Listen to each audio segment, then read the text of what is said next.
Right, hello everybody. Today we're on a BMW, and I believe this is the Z1. So you can see, it's a Z1. It's a little coupé version thing. So crank no start, but the engine turns over funny. So I'll let you hear it. Here we go. As ever, the window wiper goes on. Battery's getting flat, but never mind. So what I thought I'd do is take a cam crank correlation. So you can see that there.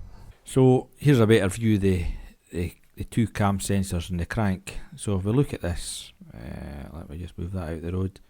So this is just cranking the engine over. Obviously it doesn't start. So when we're looking at this waveform, green and yellow is cam, and this blue one here is crank. So I think even looking at this thing, I would say this is out. That's what I said in the video.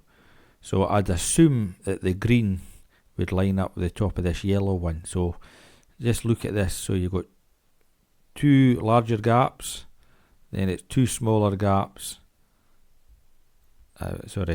Two larger gaps, two smaller gaps, then two larger gaps. And let's go in and a sync notch just to see here. So we'll start with the smaller one. Let's go in to 4. So you can see that that tooth there is 1, 2, 3 back the way, whereas this one's 1, 2, 3, 4, 5, 6, 7, 8, 9, 10, 11, 12. So I would assume that's out. Let's then look at the rest. At this point here, a different point. So you can see that's 1, 2, 3, 4. He's up like that, and he's a way back there. He's repeating it. So I know between let me see that again. So between that point and that point, that is 720 degrees off the crankshaft. And between that point and that is 360 degrees of the camshaft. So it's for every 2 crank rotations you get 1 camshaft rotation. So I think I don't know if I've said to you, but between that point and that point is 58 teeth. So if it's 58 teeth and it's 360 degrees, so each tooth must be 10 degrees. No, 58. Can't think. 58 with the sync notch, so it'll be 60, 660 or 36. So it must be 6 degrees. Each of these notches here. Let me see. Just go in and let's read them. So each of them must be 6 degrees. Yes. So, but as I stated to you, if anybody has a good known, it'd be much appreciated. So we could definitely call a time and chain on this. So I'll post that up and see if anybody's got a known good for me. That'd be good. So I have to come into the box just right here. So I'll let you see this. Let me see, man. So I'm pinned into these two yellow wires here. That's the camshaft. You can see I've probed onto there and a back probed into that one, and the crankshaft is number 29 hits a yellow white wire. It's tucked in here. Now the best thing for getting onto these is these probes here. Saves you if you wonder if you're properly back probed or no. So I'm sure that was the 2 yellow wires. Sorry about that, ran out of space on my phone. So back to it again. There's a little car there.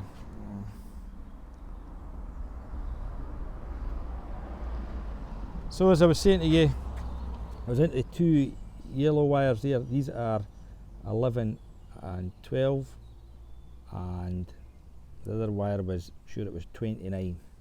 But reading wiring diagrams are a bit of a pain in the neck. These multi-plugs, you're back to front, upside down, inside out. Oh man, it's because it's wire side and pins side, and anyway. So the other thing I was going to tell you about this car, this is the 2 litre petrol engine, it's the N46. So when I heard it cranking over and it sounded funny, I thought, oh, we've not got any compression, but believe me, we have. So I checked, the spark plugs are underneath that cover there, so we're getting 8 bar of pressure. So I think this should be about 10, well when I say 8, the first turn is about 6 and then the next, it peaked out at 8 bar, so I think the timing has indeed jumped, but you can see, oh, it's pretty oily here, need maintenance. So the other thing I was going to tell you about, there's the air mass meter underneath this battery jump pack, and this is, there's relays and that in there as well. There's your connection point for this little car, up there. I'll tell you, sitting in this thing, it's a low slung racer. It's a pain to get in and out of, especially when you're at my age, at 50. Good knowing crank camshaft, so that's where you can help me, because I've not got access to Pico library or anything, but I know some of my followers on YouTube have. There's some good people out there that'll help me out. Anyway, thank you very much. Cheers. So there's my battery voltage when I'm cranking. You can see it gets a wee bit too low, but it's not too bad at 9.3. So the other ones I was wanting to show you here was, it's not that one. Aye, this was the one I noticed, injector duration. When you're cranking this thing, look at that. 69.83 milliseconds. Man, that is massive. A normal injector usually pulses about, what, 3 milliseconds? 4 milliseconds? 5 milliseconds if it's been pushed? But never seen them at that figure before, so I thought that was a bit odd. Then the next one I was going to show you was, oh there you go, engine RPM. Now it's a wee bit down, but it's 175, so it's not too bad. We can ignore that one, that one. There's the Spark Advance, it's in 5.1, so that's not too bad for when you're cranking over. So that figure looks pretty spot on, and I tried the throttle just to see that would open and close. I was receiving data, so that was good there. So